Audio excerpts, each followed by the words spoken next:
세상에서 가장 불행한 사람은 자기가 행복한지 불행한지도 모르는 무명에 빠져 있는 사람입니다. 세상에서 다음으로 불행한 사람은 자기가 최고라는 헛된 명예에 사로잡혀 있는 사람입니다. 세상에서 그 다음으로 불행한 사람은 자기가 가장 비참한 사람이라고 생각하는 사람입니다. 그러나 세상에서 가장 행복한 사람은 행복과 불행이 나의 것이 아니고 한순간의 느낌이며 그것은 단지 알아차릴 대상에 불과한 것이라고 아는 사람입니다. 이렇듯 행복과 불행은 지혜가 있는가 없는가 하는 차이로 구별됩니다. 수행자 여러분, 오늘은 두 번째 저녁에 잠자리에 들어서 마음 알아차리기입니다. 저녁에 잠자리에 들었을 때 먼저 있는 마음을 알아차려야 합니다. 하루의 일과가 끝나고 잠자리에 들면 이내 잠에 빠질 수도 있고 아니면 근심 걱정을 하느라고 잠을 이루지 못할 수도 있습니다. 어떤 상태이거나 잠자리에 든 뒤에 먼저 현재의 마음부터 알아차려야 합니다.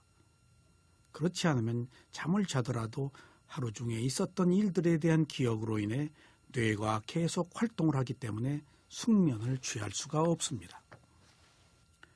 잠자리에서의 알아차림은 여러 가지 의미에서 매우 중요합니다. 잠을 잘 때 알아차리면 숙면을 취할 수 있습니다. 그리고 잠자리에서 알아차리면 죽음을 준비하는 연습을 하는 것이기도 합니다. 누구나 언젠가는 죽습니다. 누구나 죽을 때 잠자리에서 잠에 들듯이 죽습니다. 그러므로 아침에 일어날 때는 다음 생에 다시 태어난 것과 같습니다. 그러므로 우리는 매일 죽고 매일 새로 태어나는 것입니다. 죽을 때 죽음의 마음은 인식할 수 없는 마음입니다. 그러나 마지막 마음인 죽음의 마음은 일어났다가 사라지고 이 마음에 있는 과보가 빛보다 빠르게 재생연결식으로 전해져서 새로운 생으로 태어납니다.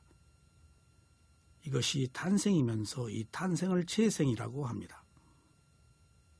그러므로 죽을 때의 마음의 상태가 다음 생을 결정합니다. 이때의 재생연결식도 인식할 수 없는 마음입니다. 그래서 온전하게 과보의 마음으로 진행됩니다. 이러한 일련의 과정은 알 수도 없고 알았다고 하더라도 누구도 개입할 수 없습니다. 죽을 때 동물을 생각하는 마음이 일어나면 동물의 표상이 나타나서 재생연결식에서 그 동물의 표상이 전해지고 그 동물의 세계에서 그 동물로 태어납니다. 마찬가지로 색계선정수행을 한 사람은 죽을 때 색계선정수행의 마음을 갖고 이 마음이 재생연결식에 전해져서 천상의 색계천에 태어납니다. 이것은 누구의 힘으로 결정되는 것이 아니고 오직 원인과 결과의 힘으로 신속하게 결정됩니다. 이런 결정에 어떤 초월적 존재의 개입도 있을 수 없습니다. 오직 자신이 한 행위에 의한 결과만 있습니다. 수행자 여러분, 이렇게 인식할 수 없는 마음은 평소에 인식하는 마음의 연장선상에서 나타납니다. 그래서 평소의 마음이 다음 마음에 전해지므로 언제나 인식할 수 있는 현재의 마음을 알아차려서 항상 마음을 청정하게 해야 합니다. 이것이 수행의 이익이며 수행을 해야 한 의무입니다. 죽을 때의 마음은 평소에 있던 마음이 나타난 것이므로 전혀 경험하지 못한 마음이 나타나지 않습니다. 그래서 수행을 한다는 것은 어느 의미에서는 죽는 연습을 하는 것입니다. 잠자리에서 있는 마음을 알아차리면 저녁에 잠드는 것이나 죽을 때 마음이나 하등에 다를 것이 없다는 것을 아는 지혜가 납니다. 그래서 잠자기 전에 마음을 알아차리면 죽음에 대한 두려움이 없어집니다. 만약 죽음에 대한 두려움이 일어나면 즉시 두려워하는 마음을 알아차리고 다시 호흡을 알아차려야 합니다. 수행자에게 나타나는 것은 모두 알아차릴 대상이라는 사실을 잊어서는 안 됩니다. 두려움이 생겼을 때 두려움을 알아차리면 지혜가 되지만 그 두려움을 알아차리지 못하면 괴롭게 살아야 합니다. 이런 모든 것들은 모두 자신이 선택하는 것입니다. 수행자가 잠자기 전에 마음을 알아차린 뒤에 호흡을 알아차리다가 잠에 들면 아침에 일어날 때 호흡부터 보이는 경우가 있습니다. 이것은 죽을 때 마음이 다음 생의 재생 연결식으로 전해지는 과정을 살아서도 경험하는 것입니다. 만약 잠자기 전에 영화를 보고 잤다면 잠을 자는 동안에도 뇌가 활동하여 잠자리가 편치 않을 것이며 아침에 일어났을 때의 마음도 편치 않습니다. 이렇듯이 마음은 흐르면서 다음 마음의 정보를 전합니다. 그러나 마음을 알아차리면 다음 마음의 정보가 전해지지 않아서 언제나 평온을 유지할 수 있습니다. 이렇듯 알아차림은 언제나 모든 괴로움을 용해하고 항상 새로운 선한 마음을 일으킵니다. 잠자리에 들면 이처럼 먼저 마음을 알아차린 뒤에 다음으로 아랫배로 가서 일어나고 꺼지는 움직임을 알아차려야 합니다. 이때 단지 나타난 현상을 알아차리는 것이지 잠이 오거나 또는 오지 않거나 간에 대상에 개입을 해서는 안 됩니다. 저녁에 잘 때는 잠을 자기 위해서 누운 것이므로 잠을 자지 않으려고 알아차리는 것이 아니므로 잠이 오는 것을 그대로 받아들여서 알아차려야 합니다. 만약 잠이 오지 않으면 오지 않는 것이 알아차릴 대상입니다. 그리고 잠이 오면 잠이 오는 것이 알아차릴 대상입니다. 마음을 알아차린다고 할 때 계속해서 마음을 알아차리는 경우가 있고 처음에 마음을 알아차린 뒤에 다음 단계로 몸의 느낌이나 호흡을 알아차린 것과 연계해서 수행을 할 수도 있습니다. 마음을 알아차리는 경험이 많은 수행자는 계속해서 마음자리에서 마음을 알아차릴 수도 있지만 일반적인 수행자들은 마음과 함께 몸을 알아차리는 수행을 병행하는 것이 좋습니다. 잠자리에 든 마음을 알아차리고 난 뒤에 잠이 오거나 오지 않거나 개입해서는 안 됩니다. 그냥 무엇이나 나타나는 현상을 지켜봐야 합니다. 수행자의 입장은 어떤 것이 나타난 것을 지켜보기 위해서 수행자의 입장은 어떤 것이나 나타난 것을 지켜보기 위해서 알아차리는 것이지 어떻게 하려고 알아차리는 것이 아닙니다. 만약 잠이 오기 시작하면 그냥 잠이 오기 시작하는 상태를 지켜봐야 합니다. 이때 알아차림을 지속할 수 있는 한 계속해서 알아차려야 합니다. 잠이 온다고 해서 잠을 자버리자고 잠을 선택해서도 안 됩니다. 수행에서 가장 중요한 것은 대상을 있는 그대로 알아차리는 것이고 이 알아차림을 지속하는 것입니다. 그래서 알아차림을 지속하기 위해서 점점 희미해지는 마음을 알아차리거나 몸으로 와서 무거워지는 몸의 느낌을 알아차리거나 또는 호흡을 알아차려도 좋습니다. 이렇게 알아차리다가 잠에 들면 매우 훌륭한 잠을 자는 것이며 훌륭한 수행을 한 것입니다. 만약 잠자리에서의 알아차림으로 잠이 오지 않았을 때는 오히려 매우 소중한 기회가 온 것으로 생각해야 합니다. 수행은 장작을 계속 비벼서 불을 내는 것과 같습니다. 이 불이 지혜이고 열반입니다. 이 불은 번뇌를 불태웁니다. 그러므로 이 상태는 수행을 해서 불을 낼 수 있는 좋은 기회가 온 것입니다. 그러니 이 좋은 기회를 오히려 고통스러워하지 마십시오. 일반적으로 수행자들이 집중 수행을 계속하면 깊은 잠에 들지 못합니다. 하루 종일 알아차림이 지속되면 마음이 각성된 상태가 되기 때문에 잠을 잘 때도 뇌가 왕성하게 활동을 합니다. 그래서 깊은 의식으로 떨어지지 못합니다. 그러므로 잠이 오지 않는 상태가 와도 걱정할 것 없습니다. 누구나 집중 수행을 하면 이런 것을 경험합니다. 이때는 잠을 자지 않아도 피곤하지 않습니다.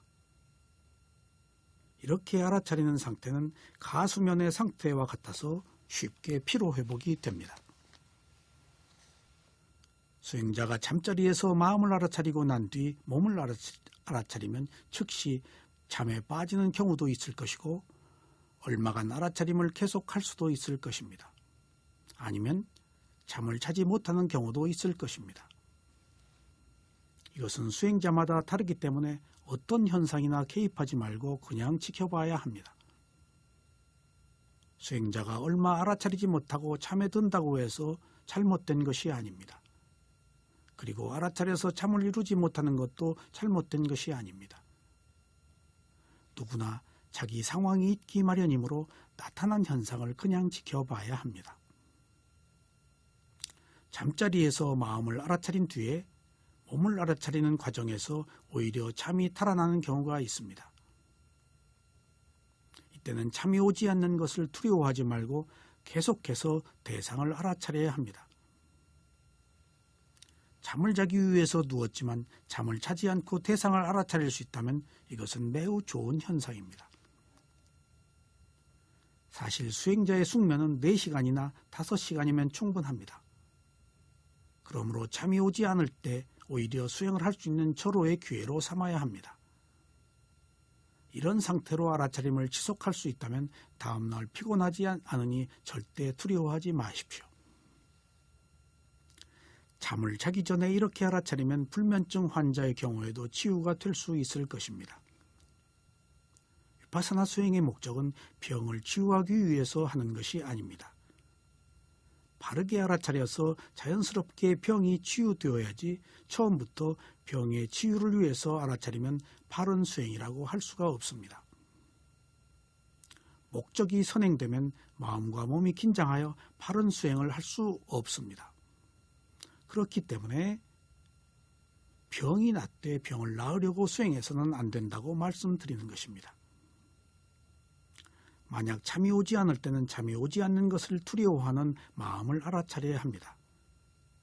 그리고 인내하면서 계속해서 호흡을 알아차려야 합니다. 계속해서 호흡을 알아차린다는 것은 그만큼 노력을 하는 것입니다. 이러한 노력 없이 그냥 원하는 잠을 자기는 어렵습니다. 일반적인 경우에 불면증은 마음이 들뜨고 불안한 상태에서 나타나는 현상입니다. 이런 경우에는 잠을 자지 못하는 것에 대한 두려움이 오히려 더 큰 장애로 작용합니다. 그러므로 잠을 자려고 했으면 마음이 더 불안해지므로 이때는 잠을 자려고 노력하지 말고 일단 호흡을 겨냥하여 집중을 해서 알아차려야 합니다. 그러면 쉽게 잠자리에 들 수 있을 것입니다. 그러면 저녁에 잠자리에서 마음을 알아차리는 수행을 요약해 보겠습니다. 잠자리에 누우면 먼저 현재의 마음을 알아차립니다.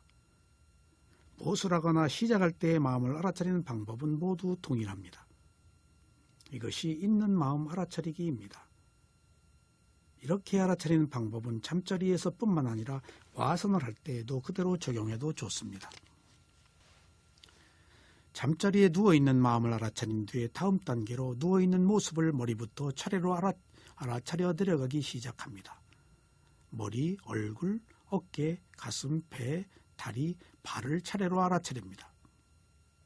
이때 자세는 몸의 윗부분부터 천천히 아래로 내려가면서 차례대로 알아차립니다. 발까지 내려간 뒤에 이번에는 다시 몸이 바닥에 닿아 있는 아랫부분을 머리부터 차례로 알아차려 내려가기 시작합니다. 머리, 어깨, 등, 엉덩이, 종아리, 발을 차례로 알아차립니다. 이때 머리, 어깨, 등으로 내려오면서 긴장을 풀고 몸이 바닥에 닿아 있는 느낌을 느끼는 것이 중요합니다.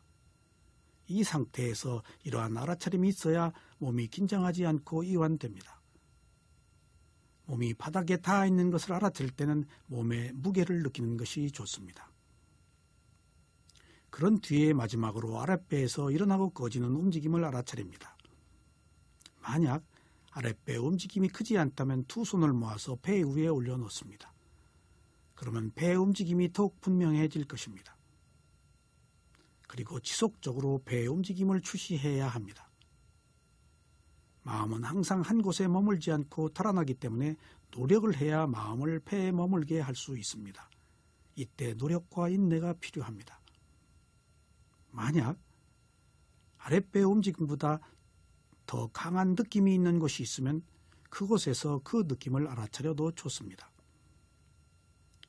미얀마의 조이 쇠오민 사야도께서는 아침에 무슨 마음으로 일어나는가 알아차려라. 그리고 저녁에 무슨 마음으로 자는가 알아차려라. 그리고 무슨 마음으로 음식을 먹는가 알아차려라. 항상 이렇게 말씀하셨습니다. 아침에 일어날 때의 마음과 저녁에 잠잘 때의 마음을 알아차리는 것은 하루하루의 시작과 끝을 정리하는 중요한 의미가 있습니다. 이러한 하나의 매듭이 연결되어서 하루가 결산되고 일생이 결산됩니다.